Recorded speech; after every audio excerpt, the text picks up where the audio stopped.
আগামীকাল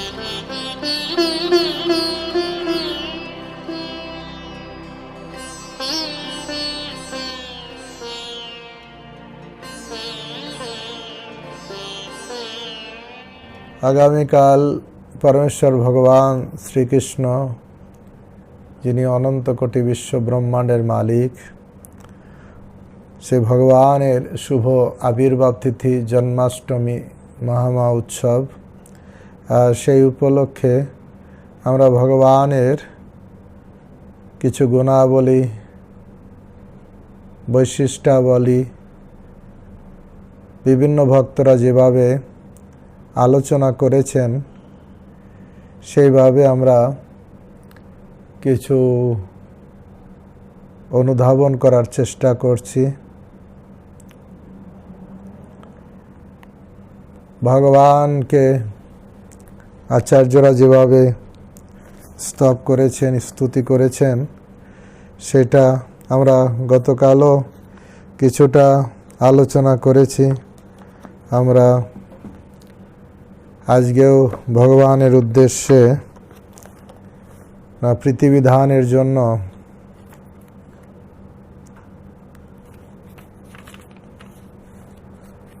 আমরা কিছু আলোচনা করব।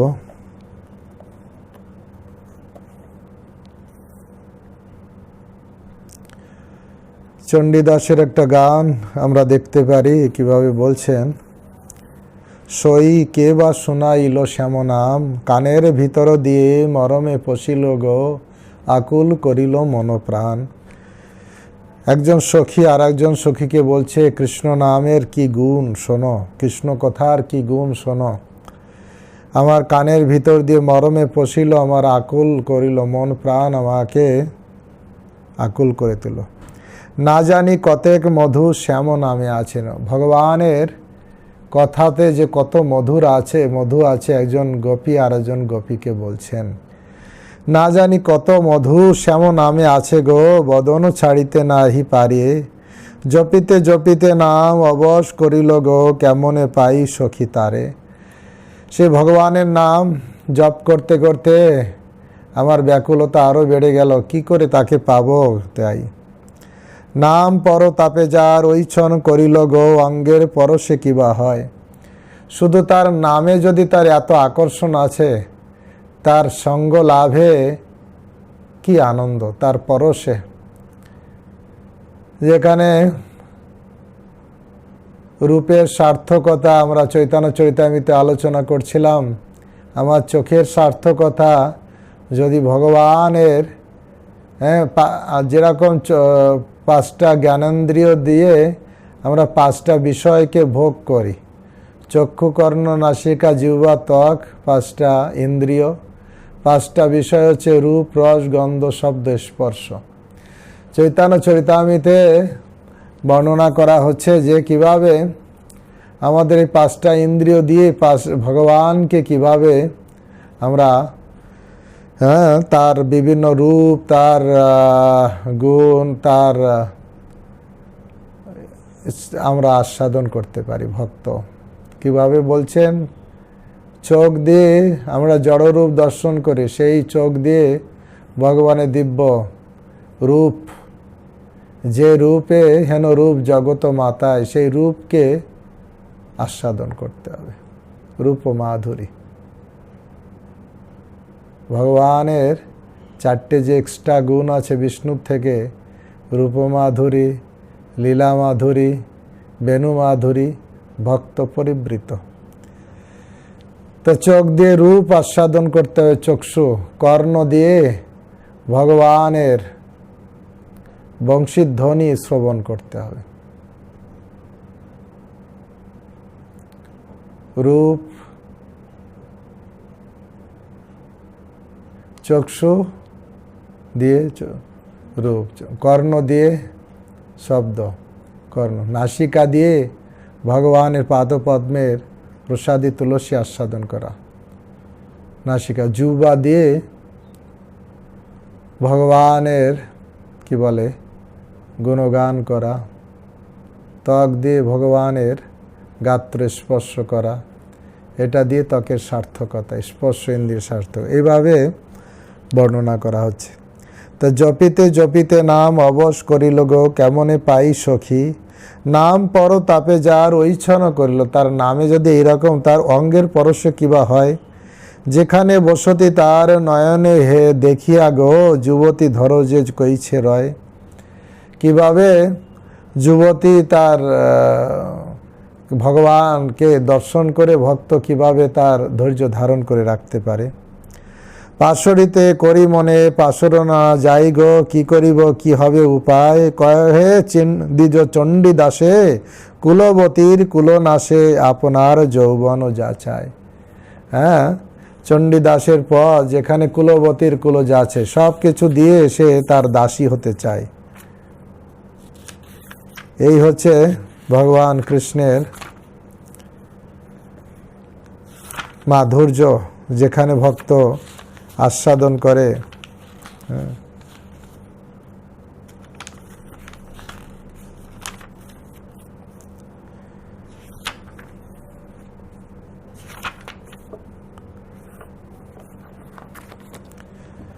তো আমরা আচার্যদের বিভিন্ন তারা ভগবানকে কিভাবে আস্বাদন করেছেন তাদের কথার মাধ্যমে আমরা দেখতে পারি, সেটা আমরা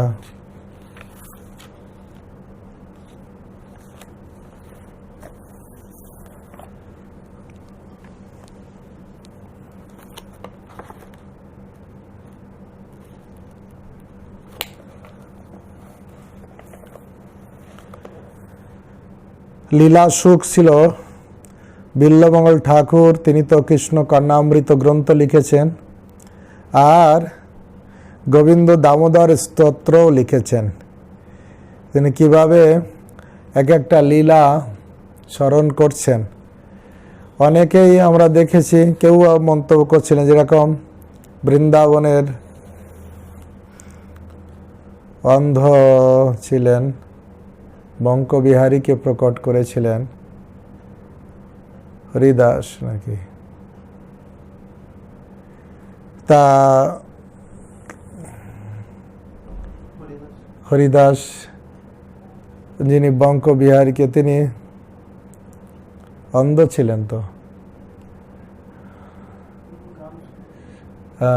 তিনি সুরদাস নাম করে বলা হয় কখনো, সুরদাস বা অন্ধ। সুরদাস ভগবানের উদ্দেশ্যে অনেক সুন্দর সুন্দর গান লিখেছেন। সুরদাস তিনি অন্ধ ছিলেন, তিনি কৃষ্ণকে জাগতিক চোখ নেই, চোখ দিয়ে দেখতে পাচ্ছে না, কিন্তু কৃষ্ণ সম্পর্কে সুন্দর সুন্দর গান লিখেছেন। আমি দেখছিলাম কয়েকদিন আগে রাধা গোবিন্দ মহারাজ সুরদাসের একটা পদ গাইছিলেন। হ্যাঁ, তা ঠিক সেরকম বিল্লমঙ্গল ঠাকুর ভগবান কৃষ্ণের সুন্দর সুন্দর পদ লিখেছেন। সংস্কৃত শ্লোকে তার স্তব লিখেছেন গোবিন্দ দামোদর স্তোত্রম, যেখানে এক একটা শ্লোকের মাধ্যমে এক একটা লীলার কথা আস্বাদন করেছেন। আমরা ভাগবতমে পড়ে পড়ে অনেক পড়ে একটা লীলা আস্বাদন করতে পারি, আর এখানে উনি এক একটা শ্লোকের ভিতরে এক একটা লীলা তিনি আস্বাদন করেছেন। আমরা চেষ্টা করব কয়েকটা শ্লোক, কয়েকটা যেটা পার করতে পারি। অগ্রে কুরু নামথ পাণ্ডবানাং দুঃশাসনাহুত বস্ত্র কেশা, কৃষ্ণাতদাক্রোশ দদন্ননাথ গোবিন্দ দামোদর মাধবেতি। ভগবানের লীলা কথা এখানে বর্ণনা করছেন এক একটা শ্লোকের মাধ্যমে, এবং গোবিন্দ দামোদর মাধব বলে তাকে সম্বোধন করছেন। অনুবাদে বলছে, কৌরব পাণ্ডবদের সম্মুখে দুঃশাসন কর্তৃক বস্ত্রকেশ ও আকর্ষণ হইলে কৃষ্ণ অনন্য গতি হইয়া হে গোবিন্দ, হে দামোদর, হে মাধব বলিয়া উচ্চেশ্বরে কৃষ্ণকে আহ্বান করিয়াছিলেন। কখন কখন ভক্ত ভগবানকে কিভাবে ডেকেছেন, বাৎসল্য রসে মা যশোদা কখন কৃষ্ণকে ডেকেছেন, গোপীরা কখন ডেকেছেন, দ্রৌপদী কখন ডেকেছেন, এই সব লীলা সব বর্ণনা করছেন। এই লীলা সুখ, হ্যাঁ, সুখদেব গোস্বামীকে বলা হয়েছে লীলা সুখ। ভগবানের লীলাকে তিনিও অন্ধ। এখানে বিল্লমঙ্গল ঠাকুর অন্ধ, কিন্তু কৃষ্ণ লীলা দর্শন করছেন, যেমন সুরদাস। তা সেখানে বর্ণনা করা আছে, রাধা গোবিন্দ মহারাজ বলছিলেন সুরদাসও তার লীলাতে এরকম বর্ণনা আছে, উনি অন্ধ যাচ্ছিলেন, হঠাৎ গর্তের ভিতরে পড়ে গেছিলেন, আর 2-3 দিন সেখানেই পড়েছিলেন, জল ছিল না। সেই গর্তে ভগবান কৃষ্ণ তাকে হাত ধরে তাকে উপরে উঠে আয়। ঠিক বিল্লমঙ্গল ঠাকুরের মতনই রাধা গোবিন্দ মহারাজ বলছেন সেই সুরদাস কৃষ্ণের হাত ধরেছেন, আর কৃষ্ণ ছাটকে চলে গেছেন। তখন সুরদাস বলছেন তোমার এরকম, বিল্লমঙ্গল ঠাকুরের মতনই সুরদাসও এরকম বলছেন, তোমার বড় বাহাদুরি, আমার চামড়ার হাত ছেড়ে চলে যাচ্ছ, আমার হৃদয় থেকে যেতে পারবে? কখনো যেতে পারবে না। তো এখানে বিল্লমঙ্গল ঠাকুর ভগবানকে হৃদয়ে বেঁধেছেন। বিল্লমঙ্গল ঠাকুরের লীলাতে বর্ণনা করা আছে যেভাবে তিনি নারীর প্রতি, বেশ্যার প্রতি আসক্ত ছিলেন। হ্যাঁ, চিন্তামণি বেশ্যার প্রতি আসক্ত ছিলেন, আর এত আসক্ত ছিলেন পিতৃবিয়োগ হয়েছে, তার শ্রাদ্ধ শান্তি করে সেই দিন অন্তত রাত্রে থাকার কথা, তাও সেই রাত্রে আবার তাড়াতাড়ি শ্রাদ্ধ টাদ্ধ করে থাকতে বলছে বাড়িতে, কার নয় সেই রাত্রে আবার ছুটেছে, ঝড় বর্ষার রাত্রে সব কিছুকে উপেক্ষা করে, নদী, নৌকা নেই, ভেলা নেই, একটা ডেড বডি ভাসে যাচ্ছিল, তাকে ভেলা মনে করে তার উপরে চড়ে নদী পার হয়েছেন। চিন্তামণি ভেবেছে ঝড় ঝঞ্ঝার রাত্রে বিল্লমঙ্গল আসবে না, কিন্তু তবুও তাই চিন্তামণি দরজা জানালা বন্ধ করে দিয়ে ঘরে শুয়ে আছে। কিন্তু বিল্লমঙ্গল যে তবুও চলে এসছে, এসে দরজায় খটখটাচ্ছে, আর শব্দ শোনা যাচ্ছে না। ঝড় বর্ষার রাত্রে সাপ ঝুলছিল, সাপকে ধরে টপকে পার হলো। চিন্তামণি যখন দেখলো, যে জানতে পারলো যে সাপকে ধরে, সাপকে রজ্জু মনে করে ধরে পার হয়েছে, পচা গলা মৃত শরীরটাকে ভেলা মনে করে নদী পার হয়েছে। কারণ বুঝতে পেরেছে, যা চিন্তামণি বুঝতে পেরেছে, তার চিন্তাতেই বিল্লমঙ্গল এত বিভোর ছিল। সন্ত গোস্বামী মহারাজও বলছিলেন যে বিল্লমঙ্গল কি তার নাকে কি গন্ধ গেল না? কেন গেল না? সে চিন্তামণির চিন্তাতে বিভোর ছিল বলে। তা ভগবানের চিন্তাতে যদি আমরা বিভোর থাকতে পারি, তাহলে জড় জগতের কলুষতা আমাদের আর স্পর্শ করবে না, কোনো কিছু প্রভাব। চিন্তামণি তখন বলেছিল, তুমি আমাকে যত ভালোবাসো, সেই ভালোবাসা যদি ভগবান কৃষ্ণকে করতে, তোমার জীবন সার্থক হয়ে যেত। যা, বের হয়ে যাও।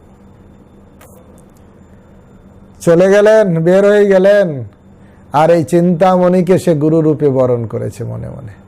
চিন্তামণির জয়তী সোমগিরির গুরুর মেয়ে, সোমগিরি তার গুরু, চিন্তামণি তার প্রথম গুরু।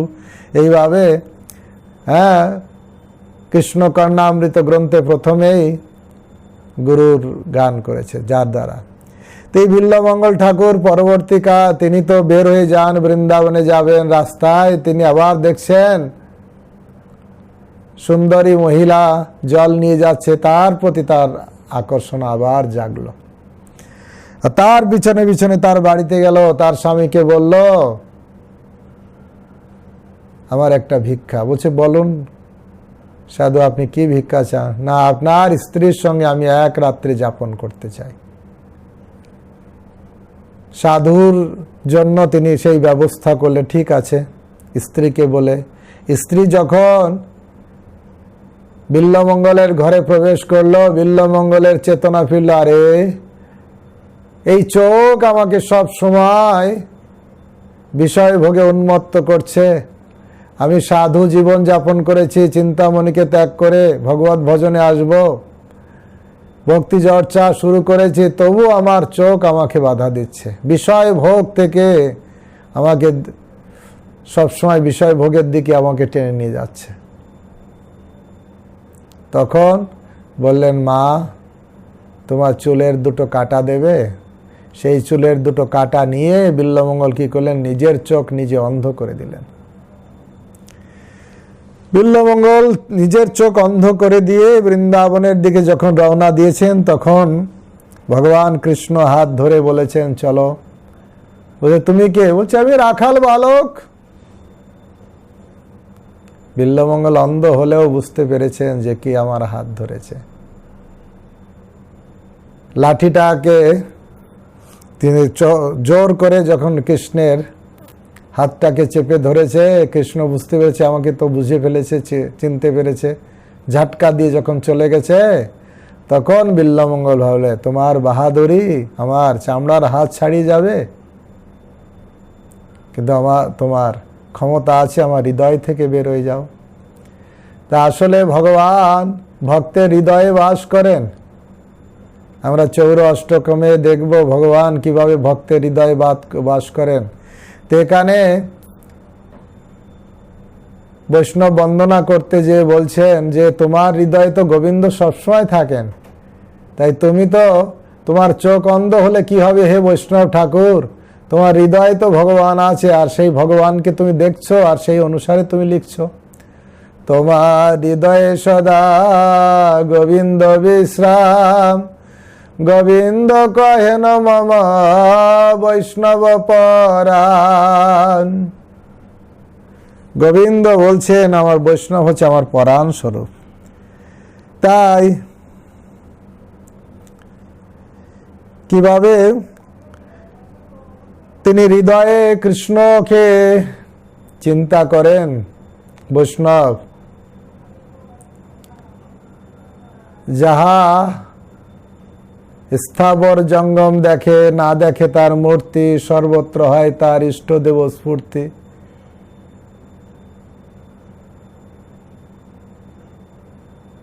প্রেমাঞ্জন চরিত ভক্তি বিলাচনেন সন্ত সদৈব হৃদয়েষু বিলয়কন্তে। সন্ত ব্যক্তিরা যাদের প্রেমের অঞ্জন, যারা চক্ষু রঞ্জিত হয়েছে, সেই রকম সন্ত ব্যক্তিরা হৃদয়ে সবসময় বিলকয়ন্তী, ভগবানকে দর্শন করেন। কি দর্শন করেন? জং শ্যাম ও সুন্দর অচিন্ত, কালকে আমরা আলোচনা করছিলাম।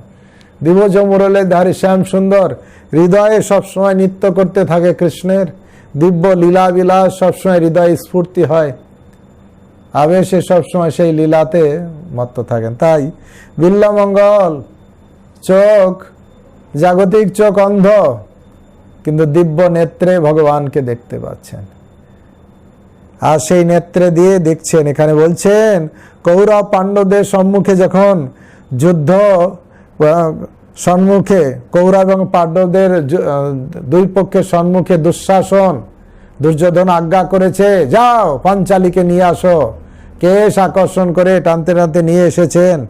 হ্যাঁ, বস্ত্র এবং কেশ আকর্ষণ করলে, আর কৃষ্ণা দ্রৌপদী ভগবান কৃষ্ণকেই ডেকেছেন, কারণ দেখছে সামনে আমার স্বামী আছে, একজন দুইজন নয়, 5 জন স্বামী, শ্বশুর মশাই আছে, কি বলে দাদা শ্বশুর, বা সবাই, ভীষ্মদেব আছেন, দ্রোণাচার্য আছেন, সবাই, কিন্তু কেউ, কারো ক্ষমতা নেই, কেউ সাহায্য করতে এগিয়ে আসছে না।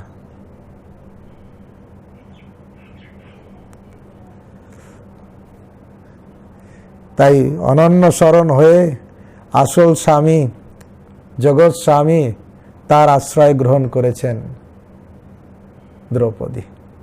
আর দ্রৌপদী আশ্রয় গ্রহণ করে গোবিন্দ দামোদর মাধবেতি, গোবিন্দ হে দামোদর, হে মাধব, তুমি ছাড়া আমার আর কেউ নেই, অগতির গতি। 2 হাত তুলে যখন ফুল্লি কৃষ্ণের চরণ সরেন্ডার হয়েছেন, কৃষ্ণ তখন বস্ত্র দিতে শুরু করেছেন। ভগবান কৃষ্ণ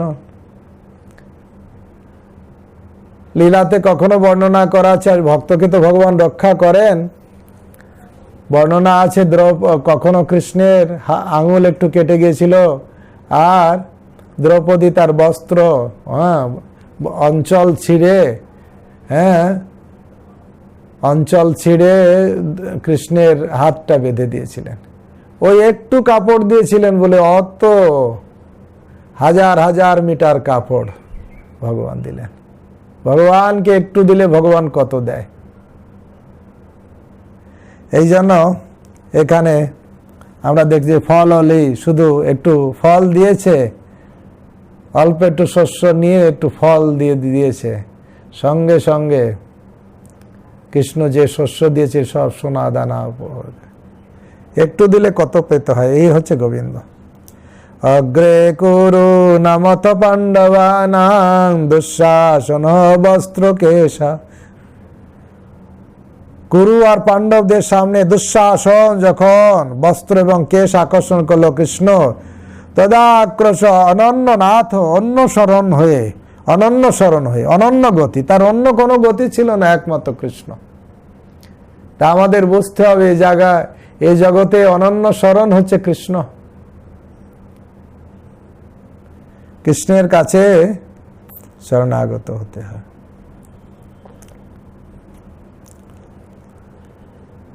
শ্রীকৃষ্ণ বিষ্ণু মধুকৈট ভারে ভক্তানুকম্পিত ভগবান মুরারে ত্রয়াসমান কেশব লোকনাথ গোবিন্দ দামোদর মাধবেতি। হে কৃষ্ণ, হে বিষ্ণু, হে মধুকৈটভ হন্তা, হে ভক্তানুগ্রহকারীন, হে ভগবান, হে মুরারে, হে কেশব, হে লোকনাথ, হে গোবিন্দ, হে দামোদর, হে মাধব, আমাকে ত্রাণ করো। ভগবানের কাছে প্রার্থনা, কত নাম, শ্রীকৃষ্ণ বিষ্ণু মধুকৈট ভারে ভক্তানুকম্পিত ভগবান মুরারে ত্রয়াসমান কেশব লোকনাথ গোবিন্দ দামোদর মাধবেতি। ত্রাসমাম, আমাকে রক্ষা করো। তুমি তো রাখিবে যারে, কে তারে মারিতে পারে, তব ইচ্ছা বশ ত্রিভুবন। ব্রহ্মা আদি দেবগণ তবে ইচ্ছা অগ্রহণ করে, তব আজ্ঞারও পালন। তোমার আজ্ঞায় সবাই পালন। কালকে আমরা আলোচনা করছিলাম। তাই এখানে গোপকন্যারা কিভাবে দধি বিক্রি করেন, তা দধি বিক্রি করার সময় তো এ দধি নেবে গো, দধি নেবে গো, দধি নেবে গো, এই বলা উচিত। কিন্তু ব্রজের গোপীরা দধি বিক্রি করতে যায়, আর যেহেতু তাদের মন কৃষ্ণের চরণে সমর্পিত, তাই তারা দধি নেবে গো, দধি নেবে না বলে তারা অন্য নাম বলতে লাগলেন। কি বললেন? বিক্রেতু কামা অখিল গোপকন্যা, মানে বিক্রেত কৃষ্ণ পাদ পদ্মে অর্পিত চিত্তা গোপকন্যা। বিক্রেতু কামা,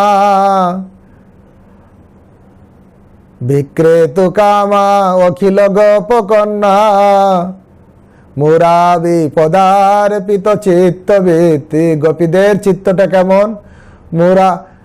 মুরারি পদার্পিত চিত্তবৃত্তি, তার চিত্ত চেতনা সব সময় মুরারির পাদপদ্মে অর্পিত। গিয়েছে দই বিক্রি করতে, কিন্তু মন দইয়ের দিকে নয়, অন্যদিকে নয়। এখানে বলছেন মুরারি পদার্পিত চিত্তবৃত্তি। ভক্ত এরকম হবে, কৃষ্ণের পাদপদ্মে তার চিত্ত থাকবে। দদ্ধাধিকং মহ বশেষ বোচদ গোবিন্দ দামোদর মাধবেতি। তারা দই বিক্রি করতে যেয়ে তারা চিৎকার করে করে দই বিক্রি নেবে গো, এটা না বলে শুধু বলতো গোবিন্দ দামোদর মাধবেতি। কৃষ্ণ পাদ পদ্মে অর্পিত চিত্তা গোপকন্যা দগ্ধাদি বিক্রয় মানসে দধি দুগ্ধাদি নাম করিয়া, নাম না করিয়া দধি দুগ্ধ বিক্রি করবে, নেবে গো নেবে না, এইসব নাম উচ্চারণ না করে শুধু ডাকছেন গোবিন্দ দামোদর মাধবেতি।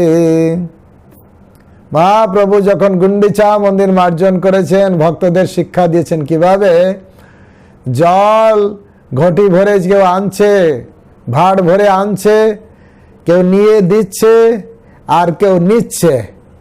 যে দিচ্ছে সেও বলছে হরে কৃষ্ণ, যে নিচ্ছে সেও বলছে হরে কৃষ্ণ। এরকম দেওয়া নেওয়ার সময় অন্য কোনো কথা নয়, হরে কৃষ্ণ হরে কৃষ্ণ, হরে কৃষ্ণ বলে দিচ্ছে, হরে কৃষ্ণ বলে গ্রহণ করছে। সমস্ত কাজের ভিতরে কৃষ্ণকে ইহার দাস্যে হরের দাস্যে কর্মনা মনসা গিরা নিখিলস্ব সংস্থা সুজীবন মুক্ত সহচতে। সব কিছু কৃষ্ণের পাদপদ্মে অর্পণ করতে হবে। উলুখলে সম্ভূত তণ্ডুলাঞ্চ, যেমন আগে তো ঢেকি ছিল, এখন তো ঢেকি নেই, এখন তো সুবিধা হয়ে গেছে, ধান নিয়ে মেশিনে দিলেই চাল এসে যাচ্ছে ঘরে, আর ঢেকিতে বাঁধতে হচ্ছে না।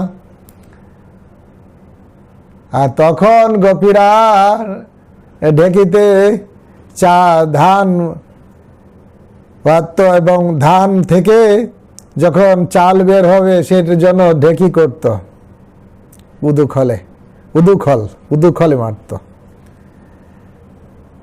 আর তখন উদুখলে ধান ভাঙাচ্ছে চাল করার জন্য, কিন্তু তারা মুখে ভগবান কৃষ্ণের নাম, দামোদর মাধবেতি গোবিন্দ দামোদর মাধবেতি, তাই বলছেন উদুখলে সম্ভূত তণ্ডলাস্য সংঘটয়ন্ত মুসলয় প্রমুগ্ধা গায়ন্তি গোপ জননা জনিতানুরাগ, অনুরাগ সহকারে গান গাইছে। গায়ন্তি গোপ্পা জনিতানুরাগ, অনুরাগ ভরে, হ্যাঁ, প্রাণ দিয়ে মন দিয়ে। হ্যাঁ, এই নয় যে আমি হরিনাম করছি আর অন্যদিকে মন দিয়ে আছি, না, অনুরাগ ভাবে জনিতানুরাগা উদুকলে সম্ভূত তণ্ডলাস্য সংঘটন্ত মুসল প্রমুগ্ধা গায়ন্ত গোপ জনিতানুরাগা।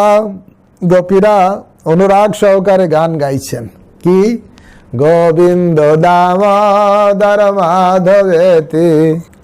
তাই আসলে ভক্ত সব সময় যে কাজ করুক না কেন, সব সময় হাতে কাজ মুখে নাম, মুখে নাম করবে, এটাই হচ্ছে ভক্তদের স্বভাব।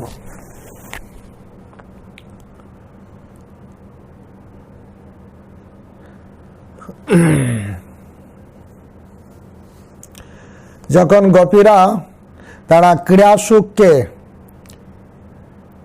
তারা শিখায়, যেমন কারো ঘরে যদি পাখিকে কেউ বলি শিখায়, বলো হরে কৃষ্ণ বলো, তা গোপীরা তাদের ক্রীড়া সুখকে তারা পাঠ শিখাচ্ছে। কি পাঠ শিখাচ্ছে? গোবিন্দ দামোদর মাধবেত কাচিদ করাম্বুজ পুটবিষণ্ণং ক্রীড়া সুখং কিং সুকরক্ত চক্ষুতণ্ডুম অধ্যাপয়ামাস সরোহাষ্ঠী গোবিন্দ দামোদর মাধবেতি। কোন কমল লোচনা উভয় করপদ্মে স্থিত পলাশ পুষ্পের ন্যায় রক্তিম বদন ক্রীড়া সুখে বল গোবিন্দ দামোদর মাধব বলিয়া পাঠ করাইতেছেন।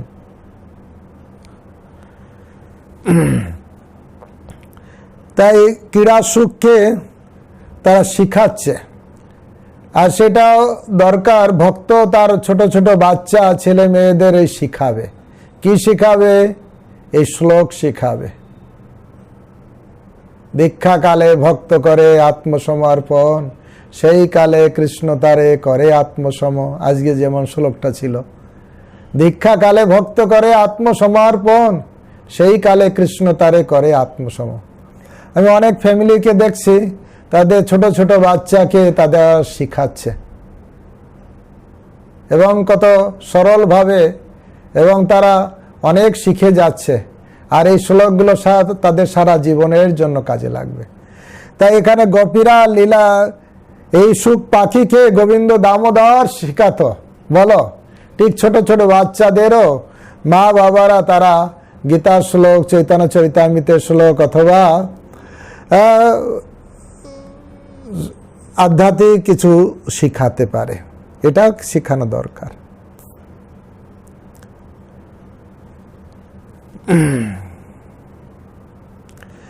আবার বলা হচ্ছে লীলা সুখ, তো সুখ পাখি, তিনি বলছেন সারিকা, এটা যে সুখ ক্রীড়া সুখ, আর সুখ পাখি এটাকে সারিকা পাখি। কোন কোন ঘরে তারা গোপীরা সেই শাড়ি, সুখ আর শাড়ি পাখিকেও তারা শিখাচ্ছে। সুখ বলে আমার কৃষ্ণ গিরি ধরেছিল, শাড়ি বলে আমার রাধা শক্তি সঞ্চারিল, নইলে পারবে কেন।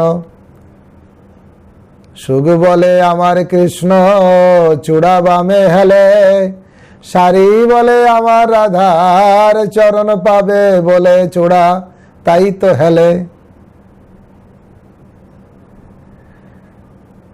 এরকম সুখ শাড়ির দ্বন্দ্ব আছে। তো এখানে বর্ণনা করছেন কাচিত করাম ভুজপুট বিষণ্ণা ক্রীড়া সুকং কিং সুখ রক্ত চক্ষু। না, এটা হচ্ছে, ওটা হয়ে গেছে। গৃহে গৃহে গোপ বধূ সমূহ প্রতীক্ষণ পিঞ্জর সারিকা নাম। গৃহে গৃহে গোপবধূ সমূহ, গোপবধূরা, প্রত্যেক গৃহের গোপবধূরা, গোপবালিকারা, তারা কি প্রতীক্ষণং পিঞ্জর সারিকা নাম। হ্যাঁ, খাঁচার ভিতর যে সারিকা পাখি আছে। গৃহে গৃহে গোপবধূ সমূহ প্রতীক্ষণ পিঞ্জর সারিকা নাম। স্খল গিরং বাচয়িতুং প্রভুত্ব গোবিন্দ দামোদর মাধবেতি। প্রতি গৃহে গোপবধূগণ তাদের পিঞ্জর রস্থিত সারিকা পক্ষীকে নিরন্তর গোবিন্দ দামোদর মাধব এই সুমধুর বলি শিক্ষা করাইতে প্রবৃত থাকিতেন। গোপীরা অন্য কিছু সব সময় তাদেরকে বলতেন গোবিন্দ, দামোদর, মাধব, মুকুন্দ, মধুসূদন, দীনবন্ধু, হ্যাঁ, মুরারি।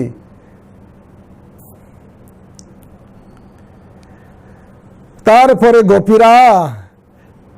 গোপীরা যখন তাদের ছোট্ট বালককে রাত্রেবেলায় শয়ন করবে, যেমন আমাদের মায়েরা ছোটবেলায় দেখলো কি বলে,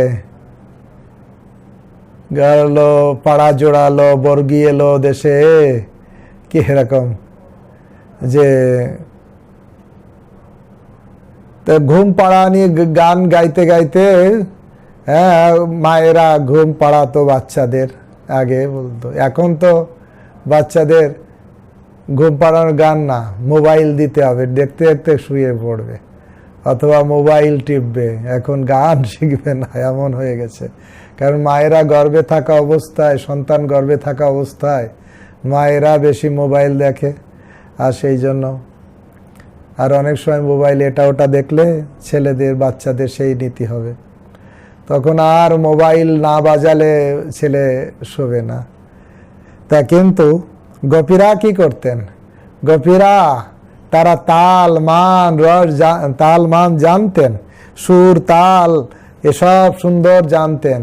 আর তাদের বাচ্চাদের রাত্রে ঘুম পাড়ানোর সময় তারা এই গোবিন্দ দামোদর মাধব গান গাইতে গাইতে তাদেরকে ঘুম পাড়াতেন। তাই বলছেন পর্যাঙ্কিকা ভাজ মলঙ্কুমারাং প্রস্যাপয়ন্ত অখিল গোপকন্যা জগু প্রবন্ধ শরতাল বন্ধ গোবিন্দ দামোদর মাধবেতি।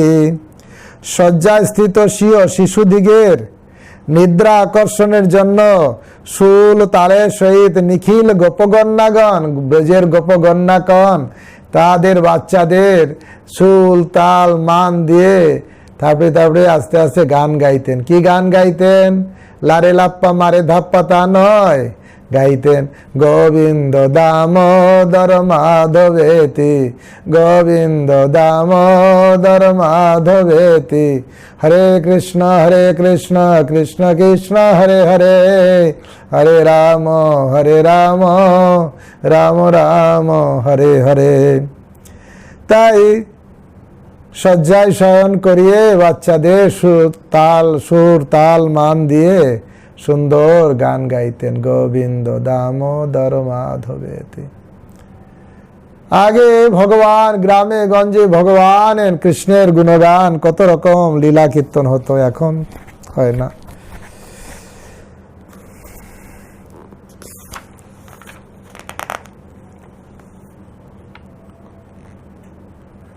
যশোদা মা কোনদিন গোপাল কৃষ্ণ ভাই বলরামের সঙ্গে খেলছে, খেলতে খেলতে খাওয়ার কথা ভুলে গেছে। বাচ্চারা যা হয় খেলাধুলা পেলে তখন মায়েরা চিৎকার করে করে ডাকে, আর যশোদা মা গোবিন্দ মাধব মধুসূদন, গোবিন্দ দামোদর মাধব বলে ডাকছেন। কি বলছেন? রামানুজন বীক্ষ কেলিলোলং গোপী গৃহীতা নবনীত লোলম আবালকং বালক মাজুহাব গোবিন্দ দামোদর মাধবেতি। হস্তে নবনী নিয়ে ডাকছে বাবা গোপাল বাবা, চিৎকার করে করে ডাকছে।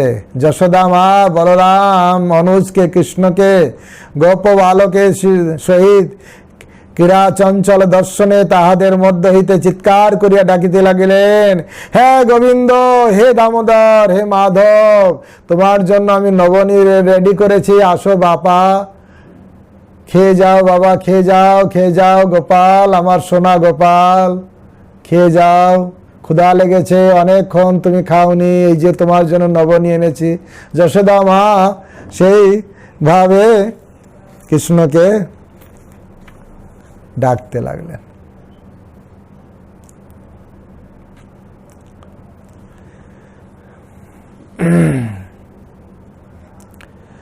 তাই এখানে সুন্দর সুন্দর যারা এখানে বিল্লমঙ্গল ঠাকুর লিখছেন,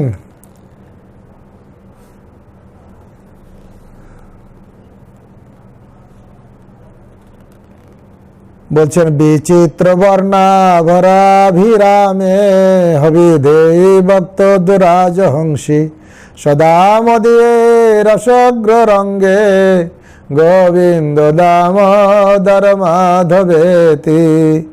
হে বিচিত্র অলঙ্কার শোভিতে সুন্দরী বদন কমল রূপিণী রাজহংসী মদীয় জিহ্বাগ্রে গোবিন্দ দামোদর মাধব বলিয়া অভিনেত্রীর ন্যায় সর্বদা গীতালাপ করিতে থাক।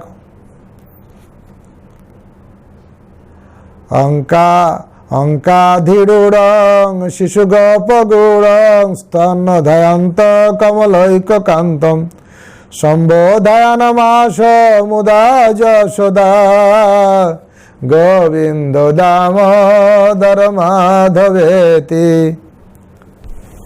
মাতা যশোদার আনি গোপ শিশু রূপে গূঢ়ভাবে লীলাকারী ভগবান লক্ষ্মীকান্তকে কোলে করিয়া স্তন্যপান করাইতে করাইতে আনন্দ সহকারে সম্বোধন করিতে লাগিলেন, হে গোবিন্দ, হে দামোদর, হে মাধব। যশোদা মায়ের কত ভাগ্য, অনন্ত কোটি বিশ্ব ব্রহ্মাণ্ডের মালিক তাকে কোলে ধরে ফেলেছে। মুনি ঋষি যোগীরা যাকে ধ্যানে পায় না, কত হাজার হাজার বছর তপস্যা করে যাকে পায় না, সেই ভগবান কৃষ্ণ অনন্ত কোটি ব্রহ্মাণ্ডের মালিক, ব্রহ্মা শিবের অর্চিত, ব্রহ্মা শিব যার প্রার্থনা করে, যার পাদপদ্মের দাস, সেই ভগবান কৃষ্ণকে ছোট্ট বালক রূপে যশোদা মা কোলে ধারণ করেছেন। কৃষ্ণের বাললীলায় সুন্দর বর্ণনা করা আছে, জানি কানি গীতানি তদ্বাল চরিতানি চ দধি নির্মন্থন কালে স্মরন্ত গায়ত। যশোদা মা জানি কানি গীতানি তদ্বাল চরিতানি চ গান গাইছেন তার বাল ও লীলা গান গাইছেন।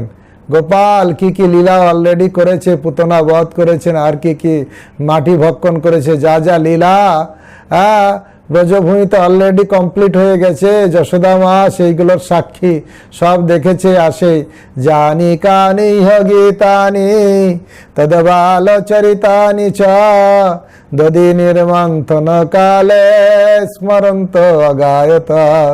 দধি মন্থন করছেন আর সেই গান গাইছেন। তারপরে তো আমরা দেখেছি কিভাবে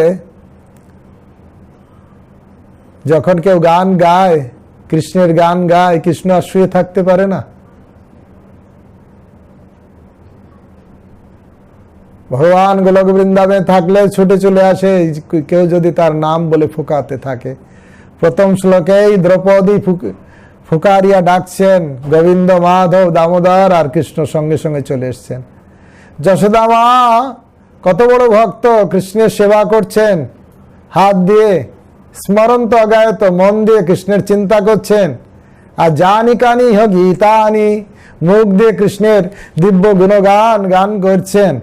আর কারো হাত যদি কৃষ্ণ সেবায় থাকে, কারো মন যদি কৃষ্ণের পাদপদ্মে থাকে, কারো বাক্য যদি কৃষ্ণের গুণগানে পরিপূর্ণ থাকে, তখন কৃষ্ণ তার থেকে আর দূরে থাকতে পারেন না। তাই যশোদা মা যখন কায় মনোবাক্যে ভগবানের সেবায় ফুল্লি যুক্ত ছিলেন, ভগবান কৃষ্ণ তখন তার আগে বিছানায় তিনি ছিলেন। সঙ্গে সঙ্গে গুনগুন করে মা গান গাইছে, গুনগুন শুনে গোপালের ঘুম ভেঙে গেল। ঘুম থেকে উঠে গুটি গুটি গুটি গুটি পায়ে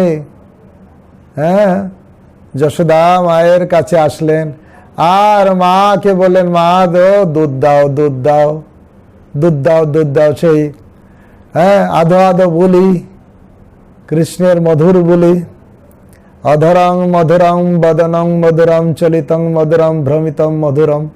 তো ভগবানের সব কিছু হচ্ছে মধুর। তাই সেই বুলি বলতে বলতে যখন যশোদা মায়ের কাছে এসেছে, যশোদা মা তাকে কোলে তুলে নিয়েছেন। দধি মন্থন দণ্ডটাকে কৃষ্ণ জোর করে ধরেছে, আর তখন যশোদা মা সেই দধি মন্থন দণ্ড ছেড়ে দিয়ে কৃষ্ণকে কোলে তুলে নিয়ে স্তন্যপান করাচ্ছেন। তো এখানেই সেই লীলা স্মরণ করছেন বিল্বমঙ্গল। লীলা সুখ, লীলা সুখ, যিনি সবসময় লীলাতে বিভোর থাকেন। কৃষ্ণ কর্ণামৃত, কৃষ্ণ লীলা যে গ্রন্থ লিখেছেন, যা শ্রবণ করলেন কর্ণের অমৃত প্রদান হয়। তাই সেই বইয়ের নাম হচ্ছে কৃষ্ণ কর্ণামৃত। চণ্ডীদাস বিদ্যাপতি রায়ের নাটক গীতি, কর্ণামৃত শ্রী গীত গোবিন্দ। স্বরূপ রামানন্দ শোনে মহাপ্রভু রাত্রে দিনে, শোনে গায় অপূর্ব আনন্দ। এই লীলাশোক ওনার একটা গ্রন্থ হচ্ছে কৃষ্ণ কর্ণামৃত। জয়দেব গোস্বামীর গীত গোবিন্দ, চণ্ডীদাসের পদ, বিদ্যাপতির পদ, রামানন্দ রায়ের নাটক, এইসব মহাপ্রভু স্বরূপ দামোদর রামানন্দ রায়কে নিয়ে আস্বাদন করতেন। তার ভিতরে অন্যতম হচ্ছে এই কৃষ্ণ কর্ণামৃত, বিল্বমঙ্গল ঠাকুরেরই লেখা। সেখানে বিল্বমঙ্গল ঠাকুর তার স্মরণ পথে সেই দাম বন্ধন, সেই দাম লীলাটা বর্ণনা হয়েছে।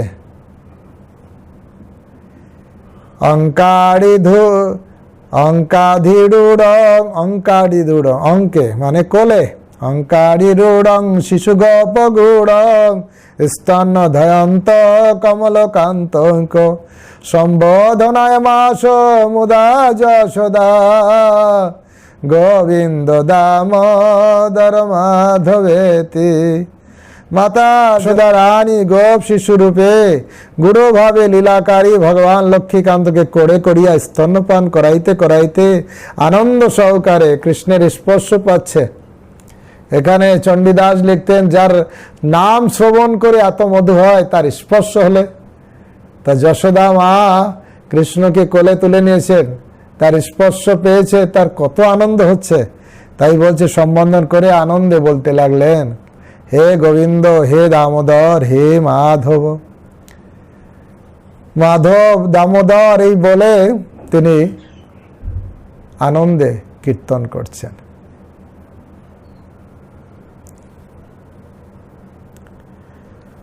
যখন কৃষ্ণ বালকদের সঙ্গে খেলাধুলা করছেন, তখন যশোদা মা এইভাবে ডাকছেন, ক্রীড়া অনন্ত ব্রজ মন্ত জংস সমং বয়স পশু বাল বালৌ। ক্রীড়া করছেন কাদের সঙ্গে? সমবয়স্ক বন্ধু বান্ধবীদের সঙ্গে ক্রীড়া করছেন, এবং আর গোষ্ঠে বিশেষ করে গো পালন, গো বাছুর দেখাশোনা করছেন, পশুপাল ও বালৌ। প্রেম না যশোদা, যশোদা মা যখন প্রেম ভরে গোপাল কৃষ্ণকে ডাকছেন, গোবিন্দ দামোদর মাধবেতি।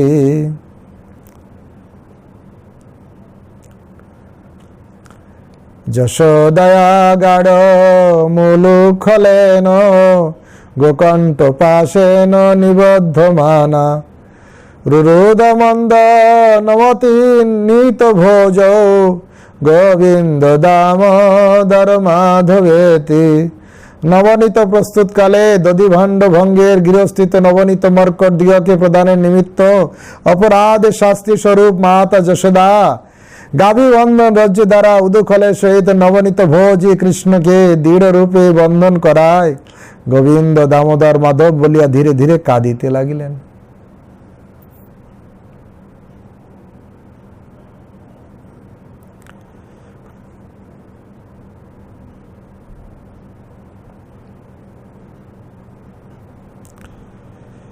এই গোবিন্দ মাধব দামোদর উনি কাঁদতে শুরু করলেন। কখন? যশোদা মা যখন দড়ি দিয়ে বেঁধেছে, সামান্য একটু ননির জন্য যশোদা মা দড়ি দিয়ে বেঁধেছে। কি মায়ের বন্ধন, এ বন্ধন কাটা সহজ নয়, এ বন্ধন কাটা সহজ নয়, বড় কঠিন। তাই যশোদা মায়ের বন্ধন যখন, আপনারা জানেন লীলা, হ্যাঁ, মা ভগবান কৃষ্ণকে যখন স্তন্য দুধ পান করাচ্ছিলেন, তখন উনানে রাখা ছিল দুধ, গরম হচ্ছিল। দুধ মনে করছে, কৃষ্ণ আমাদের সেব্য, তার সেবায় যদি আমরা লাগতে না পারলাম তাহলে কি জীবন বেকার। কৃষ্ণ যদি মায়ের স্তন্য দুধ পান করে পরিপূর্ণ তৃপ্ত হয়ে যায়, তাহলে আমাদের কি গতি হবে? আমরা তো কোনো ভগবানের সেবায় লাগলাম না, ভগবানের সেবায় লাগলাম না, তাহলে কি হবে? আমাদের জীবনটাই বেকার হয়ে যাবে।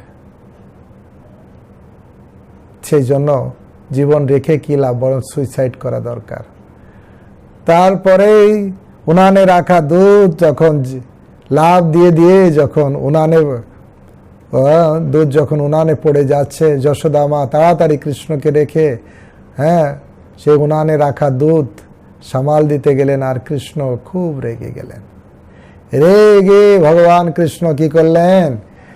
মাকে শাস্ত্রের নোড়া, শিল আর নোড়া থাকে, ছোট নোড়া দিয়ে সেই যা মাখন রাখা ছিল সেটা ভেঙে দিয়েছেন। তারপরে মাখনগুলো, সে দইয়ের ভাণ্ড ভেঙে দইগুলো পড়ে গেছে, তখন তার উপর দিয়ে হেঁটে হেঁটে দৌড়িয়ে অন্য ঘরে চলে গেছে। সেখানে উপরে শিখে রাখায় মাখন ছিল, সেখানে উদুখলের উপরে চড়ে মাখন পেড়েছে, মাখন খাচ্ছে। সব বাদরকে ডেকেছে, বাদররা সে খাচ্ছে। যশোদা মা দুধ সামলিয়ে ফিরে এসে দেখলেন কৃষ্ণ সেখানে নেই, অন্য জায়গায় খুঁজে যখন দেখলেন যে এরকম মাখন খাচ্ছে আর ভেঙে ফেলে দিচ্ছে, মাদরদের খাওয়াচ্ছে, তো এত দুষ্টামি, এইসব আগে এই ভাণ্ড ভেঙেছে, তারপরে ওখানে মাখন পেড়ে খাচ্ছে, সেখানে ফেলে দিয়েছে, আর সেখানে বাদরদের খাওয়াচ্ছে। তখন যশোদা মা লাঠি নিয়ে তাকে তাড়া করলেন। ও বারবার উলানা আসে, বারবার আমার কাছে কমপ্লেন আসে, তোমার গোপাল বড় দুষ্ট, তোমার গোপাল এই করেছে তাই করেছে, আজ গোপালকে দড়ি দিয়ে বাঁধব। তাই দড়ি দিয়ে বাধা, প্রথমে ধরার চেষ্টা করেছে, ধরতে পারছে না। অনেক কষ্ট করে কৃষ্ণ যখন ইচ্ছা করেছে না ধরা দিই, তখন যশোদা মা তাকে ধরেছে। ধরে এখন ছেড়ে দিলে আবার বেশি দুষ্টামি করবে, কিছু শাস্তি না দিলে আবার খারাপ। এই জন্য লাঠিটা ফেলে দিয়েছেন ভয় পাচ্ছে বলে, কিন্তু দড়ি দিয়ে, গরু বাঁধার দড়ি, গাভী বন্ধন, গোকণ্ঠ পাশে ন, গরুদের যে গলায় যে দড়ি বাঁধা হতো সেই দড়ি, গাভী বন্ধন রজ্জু দ্বারা কৃষ্ণকে বাঁধার চেষ্টা করছেন। অনেক চেষ্টা করে হচ্ছে না, তারপরে কৃষ্ণ যখন ইচ্ছা করলেন তখন যশোদা মা কৃষ্ণকে বেঁধে ফেললেন। কৃষ্ণকে যখন বেঁধেছে তখন বেঁধে যশোদা মা রেখে দিয়ে অন্য কাজে চলে গেছে। বলরাম এসেছে, বলরাম এসে বলছে কে বেঁধেছে, কে বেঁধেছে? তা বলছে মা বেঁধেছে। তার আগে খুব হম্প্র করছিল, কে বেঁধেছে তাকে দেখাবো দেখাবো। যখন শুনেছে যশোদা মা বেঁধেছে, ভয় পেয়ে গেছে। বলরাম ছুটে মায়ের কাছে গেছে, যশোদা মায়ের কাছে। মা তুমি জানো এই গোপালকে, গোপালকে তুমি দড়ি দিয়ে বেঁধেছ? জানো ও আগের লীলায় রামচন্দ্র ছিল, তার আগে ছিলেন নৃসিংহদেব ছিল, মৎস্য কুর্ম বরাহ তোমার বিভিন্ন গোপালই আগের জন্মে এইসব। বলে তুই কে? বলে আমি আগের জন্মে লক্ষণ ছিলাম। বলছে যত সব ভগবান আমার ঘরে ঢুকেছে, দেখ ওই ভগবান টগবান বলে আমার কাছ থেকে পার পাবি না। ওই গোপালকে তো বেঁধেছি, কৃষ্ণকে বেঁধেছি, তুই যদি হোমড়া জোমড়া কিছু করে তোকে বেঁধে ফেলে দেবো। আর দে ছুট। বলরাম ভাবছে বাবা বাবা, মা যদি আমাকে বাঁধে আমার কিছুই করার থাকবে না, আমাকে এরকম বসে থাকতে হবে, পালিয়ে চলে আসলে। তা আসলে যশোদা মায়ের শুদ্ধ প্রেম যেখানে ঐশ্বর্য স্থান পায় না, ঐশ্বর্য জ্ঞানে সব জগৎ মিশ্রিত, ঐশ্বর্য শিথিল প্রেমে নহে মর প্রীত। ঐশ্বর্য জ্ঞানে সব জগৎ মিশ্রিত, ঐশ্বর্যতে ফলে প্রেমটা শিথিল হয়, তাতে আমি প্রীত হই না। আপনাকে বড় মানে আমারে সমহীন, তার প্রেমে হই আমি তাহার অধীন। ভক্ত নিজেকে বড় মনে করে আর আমাকে তার সমান মনে করে, তো তার থেকে ছোট মনে করে, সেই প্রেমে আমি তার অধীন হয়ে যাই। সখা শুদ্ধ সখ্যে করে স্কন্দে আরোহণ, তুমি কোন বড় জন তুমি আমি সম। সখ্যরসের ভক্তরা